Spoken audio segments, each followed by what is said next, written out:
Hello les amis, je vous retrouve pour une nouvelle vidéo sur les cartes à jouer Magic the Gathering et je vais vous faire l'analyse en détail de la boîte de 36 boosters de jeu ouverte de l'édition Meurtre au Manoir Karlov. Je vais tout vous dire dans cette vidéo, croyez-moi, vous allez voir le nombre de cartes différentes obtenues, la valeur de ces cartes, si ça vaut le coup ou pas. Je vais vous donner plein d'informations, plein de conseils, restez bien jusqu'au bout parce que ce nouveau format de booster de jeu coûte beaucoup plus cher que les boosters habituels. C'est un mélange entre les boosters de draft et les boosters d'extension, mais ils sont bien moins intéressants que les boosters d'extension alors qu'ils coûtent plus cher. Franchement, c'est une grosse déception les amis, et ça je vais tout vous dire dans cette vidéo. Alors comme d'habitude je remets la vidéo de l'ouverture sur le côté pendant que je commente les stats, mais vous avez le lien dans la description de cette vidéo, à la fin de cette vidéo, pour si vous souhaitez la voir en direct, voilà, parce qu'il y a toujours des belles cartes à découvrir. Mais bon, le prix est environ 169,90 € pour une boîte d'achat, c'est quasiment le prix d'une boîte Masters. Ça a monté les prix, c'est trop cher. 30 ou 40 € de plus que d'habitude. Franchement, je suis un peu circonspect devant ces augmentations de prix sur tous les produits. Alors déjà, vous avez vu mon analyse sur le bundle et j'étais pas super content. Là, croyez-moi, ça m'a plus m'inciter à arrêter d'acheter les cartes magiques plutôt qu'autre chose. Et je vais tout vous dire pourquoi. Alors le contenu, c'est 36 boosters de jeu. Donc c'est un mélange de ces fameux boosters de draft et boosters d'extension. C'est-à-dire que il y a une carte foil dans chaque booster, et aussi éventuellement une hard card ou une carte the list. Avant, les cartes the list étaient tous les 4 boosters, maintenant c'est tous les 8 boosters. Ça, c'est un beau gâchis, je trouve. La hard card, c'est un peu pareil. Et sinon, vous avez un jeton, et puis bon, vous avez une carte foil dans chaque booster. Mais ce problème avec avoir la carte foil dans chaque booster, c'est que ça amène pas une super valeur aux cartes foil. Parce qu'il y en a beaucoup. Et également, vous avez le format des boosters de draft où vous avez toujours un minimum de cartes communes avec certaines cartes peu communes, alors que d'avant, dans les boosters d'extension, vous pouvez vous retrouver avec une carte commune et que des cartes peu communes. Et puis après, dedans, il peut y avoir des extras, des cartes commandeurs, enfin bref. Ouais. Moi, je trouve que c'est moins fun et moins intéressant pour des prix beaucoup plus chers. Et ça, on va le voir plus en avant dans cette vidéo. Alors, c'est parti. Déjà, le nombre de cartes obtenues dans l'édition, il y en a 286. C'est assez équilibré. J'ai eu 61 cartes blanches, 67 bleues, 66 noires, 68 rouges, 66 vertes, 80 multicolores, 16 incolores et 51 cartes terrain. Donc les boîtes sont quand même bien pensées pour pouvoir vous permettre de créer des decks dans toutes les couleurs que vous souhaitez. Après, bon, à vous d'avoir un peu de chance pour avoir des super cartes ou pas dans cette édition. J'ai eu 96 cartes communes sur les 96 différentes, ça m'a fait 100% des cartes communes. 97 peu communes sur les 100, 97%, 38 rares différentes sur les 70, 54%, et 5 mythiques sur 20, 25%. Bref, j'ai eu 236 cartes différentes sur les 286, ça m'a fait 82% des cartes de l'édition. Pour les collectionneurs, voilà. Sauf que le prix, c'est plus... avant, moi, je suis resté encore jusqu'à 2018-2019 où on avait des boîtes de 36 boosters classiques à 80 € quand même, hein, voire en légère réduction si vous achetiez en précommande. Maintenant, la boîte, c'est 169,90. C'est du délire, c'est plus du double. Alors, avec des cartes qui n'ont pas forcément plus de valeur que les cartes de l'époque. C'est la grosse déception. Alors par contre, bon, vous voyez, ça complète bien, mais ça fait cher quand même. On peut trouver encore les éditions complètes à autour de 250 €. Alors, il vaut mieux les acheter, au moins vous avez toutes les cartes de valeur. Après les cartes extra promo, il y en avait 148 dans l'édition. J'ai eu les 11 communes différentes. J'ai eu 7 sur 25 en peu commune, 28%, 3 rares sur 72, aucune mythique. Ce qui m'a fait 21 cartes sur 148, 14% des cartes extra plus promo obtenues. Hop, on continue. Le total, les amis, sur cette édition, sur les 434, j'ai eu 107 cartes communes. J'ai eu toutes les cartes communes. J'ai eu 104 cartes peu communes sur 125, 83%, 41 rares différentes sur 142, 28%, et 5 mythiques sur 68%, ce qui m'a fait 257 cartes différentes sur les 434, ce qui me fait 59% des cartes de l'édition, additionnant cartes normales, cartes extra, et cartes promo. Voilà, ça inclut pas les cartes commandeurs, hein, je parle que des cartes de l'édition.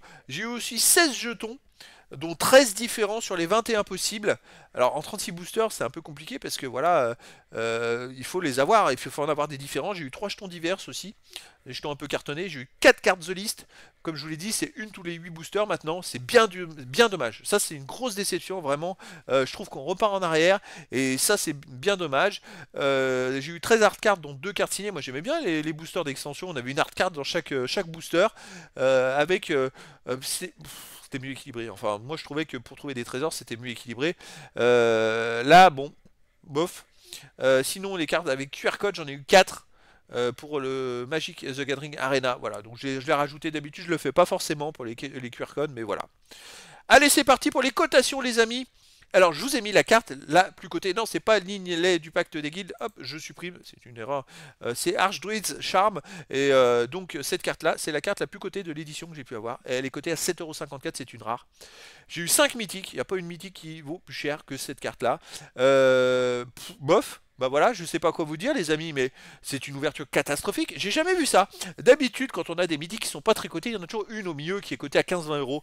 Là, j'ai rien eu du tout. Alors, bon, je suis pas allé voir plus en avant. Je sais qu'il y a 2 ou 3 cartes à 25-30 €. Mais là, on touche le fond. Franchement, pour des prix qui ont autant augmenté, ça m'a fait. Bah, vous voyez, j'ai 36 € de cartes communes, ça fait 12 centimes de moyenne. Les peu communes, 24 € 18 centimes. Les rares, 41 €, 9 centimes, 90 centimes. Et les mythiques, j'ai eu pour 18 € de mythique pour 5 mythiques. Donc une mythique foil quand même. Hein. 3,72 € de moyenne.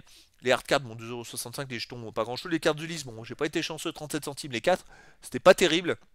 Donc voilà, les amis, c'est franchement, c'est pathétique, c'est pas grand chose. Il y a un problème quelque part. Là, franchement, il y a un gros raté.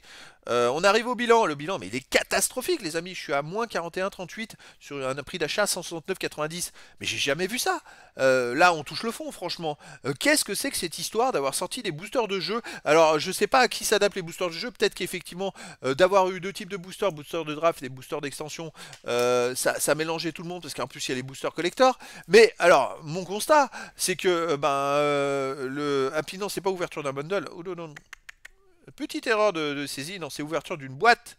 Je vais vous la corriger, d'une boîte de 36 boosters de jeu. Donc c'est, je sais pas quoi dire les amis, c'est une grosse déception de jeu.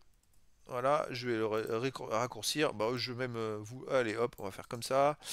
C'est une grosse déception. Je sais pas comment le. Ça fait longtemps que j'achète des trucs, mais des produits magiques. Mais déjà, moi, je suis resté longtemps avec des prix à 80 € pendant 5 ans à peu près, 5-10 ans, on va dire. Et puis après, on s'est retrouvé à avoir ces boosters d'extension, boosters de draft où ça montait à 100, 110, 120, 130. Et puis là, on réunifie tout, on met tout ça à 170 €. Mais c'est du n'importe quoi. Là, les amis, n'achetez pas, franchement, n'achetez pas, sincèrement, achetez les cartes à l'unité. Là, moi j'ai eu peut-être une très mauvaise ouverture, mais même si j'avais eu des cartes à 30 €, j'aurais pas été rentable. On est en train de faire comme les produits Pokémon, c'est-à-dire que on va se retrouver avec une valeur de carte 4 fois inférieure aux boîtes si ça continue. Là, je sais pas où va Magic, je sais pas.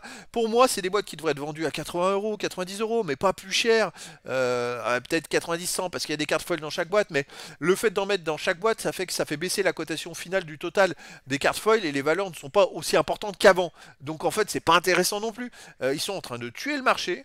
C'est bien de ramener ça à des prix pareils, mais il faut pas oublier qu'il y a beaucoup de cartes, beaucoup trop. En plus des cartes de l'édition, il y a des cartes extra, il y a des cartes commandeurs, il y a beaucoup trop de cartes. Et pour arriver à avoir une valeur de carte, il faut qu'il y ait des acheteurs, mais il faut que le nombre d'acheteurs soit proportionnel au nombre de cartes qu'il y a différentes.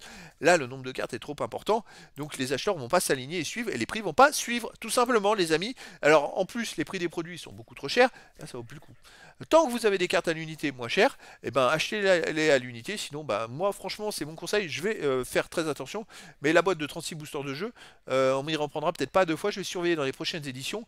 Mais voilà, on est limite dans les prix du Ravnica remasterisé que j'ai évité. Et encore, Ravnica remasterisé, il y avait quand même des cartes à une dizaine d'euros. Il y en avait un paquet. Là, c'est pas le cas. Bof, ça fait pchut. Alors, 169,90 c'est les prix actuellement, mais vous pouvez les trouver un peu plus en solde, un peu plus en réduction si vous achetez en précommande. Mais en précommande, vous allez payer 10 € de moins. Je ne serai même pas rentable à ce niveau-là. Je ne sais même pas sur la suite, sur 6 mois, 1 an, ce que ça peut donner, vu que les prix sont aussi élevés. Bah, je vois pas parce que je pense qu'il n'y aura pas tant de gens qui vont acheter. Donc, je pense qu'à un moment, il y aura moins d'achats. Donc, il va rester beaucoup de boîtes. Ça va me faire penser comme il y a 7-8 ans. Il y avait eu un. Bah, je sais pas si c'était une mauvaise hype, mais il y avait beaucoup de boîtes en solde de magie qu'on pouvait trouver à 50, 55 €, des boîtes de 36 boosters de l'époque. Et ben, les vendeurs n'arrivaient pas à vendre, à vider leur stock, et donc ils les ont soldés, ils les ont bradés à 45, 50 €. Moi j'ai pu en récupérer pas mal de l'époque. C'était à l'époque de Zendikar, des trucs comme ça. Alors je sais pas si c'est parce qu'ils en avaient fabriqué trop, ou s'il y avait un marché qui était moins intéressant. Mais là, en faisant comme ça, là, croyez-moi, ils vont pas écouler les stocks, hein, les vendeurs. Hein. C'est trop cher, franchement. C'est abusé pour arriver à un certain nombre de cartes pas intéressants. Alors déjà, les joueurs, ils vont maintenant se pencher que sur les cartes à acheter à l'unité, ça c'est sûr. Mais les collectionneurs, bah, je pense qu'ils vont plus se taper dans les éditions entières à 300 et quelques euros. Vaut mieux, plutôt que d'acheter deux boîtes comme ça où il vous manque 100 cartes ou 50 cartes qui valent 20 euros quoi. Donc bah voilà, une déception les amis. Ce nouveau format de booster de jeu, c'est pas génial. Je sais pas si je vais faire une vidéo bilan de ces ouvertures. En tout cas, dans 2 jours, vous trouverez la vidéo bilan de l'ouverture avec les cotations du booster collector. C'est guère mieux que le constat est guère mieux, hein, parce que en fait, de mettre des boosters maintenant. Avant les boosters de draft, il y avait encore une foil de temps en temps. Mais booster d'extension, c'était plus cher. Bon, ok, légèrement plus cher. Mais on avait une foil tout le temps. En fait, ça dénature les boosters collecteurs. Dans les boosters collecteurs, l'avantage c'était d'avoir des cartes foil, d'en avoir beaucoup. Et les boosters collecteurs qui coûtaient cher, justement avaient cet avantage-là. Sauf que, les amis, maintenant que vous avez des boosters vendus classiques, où il y a des foils dans tous les boosters, bah, les foils qui sont dans les boosters collecteurs ne vont pas prendre de valeur. Donc il n'y aura pas de marché qui va se créer. Et pourtant, les prix des boosters collecteurs augmentent aussi. Vous allez voir dans ma vidéo d'analyse, ça a encore pris 2 euros. Mais c'est n'importe quoi. Ça aurait dû baisser de 5 euros. Parce que le rapport entre le fait que maintenant, dans tous les boosters, il y a des foils, fait que les cotations des foils vont pas être importantes. Donc là, il y a un raté dans les stratégies de magie que je ne comprends pas. Et donc, bah écoutez, je vais quand même surveiller.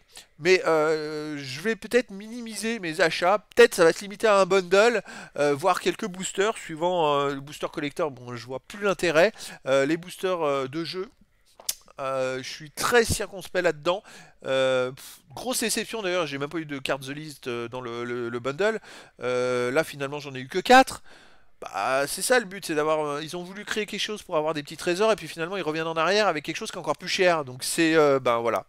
Je sais pas si c'est un petit coup de gueule ou pas, mais bon, c'est un constat les amis. Donc je dis méfiance maintenant dans les nouvelles éditions magiques. Ça part de travers et c'est pas forcément une bonne chose pour les acheteurs. Et donc voilà les amis. Bah écoutez, je vous dis rendez-vous dans 2 jours pour la vidéo d'analyse de stats de l'ouverture du booster collector et je vous dis à très bientôt pour une nouvelle vidéo.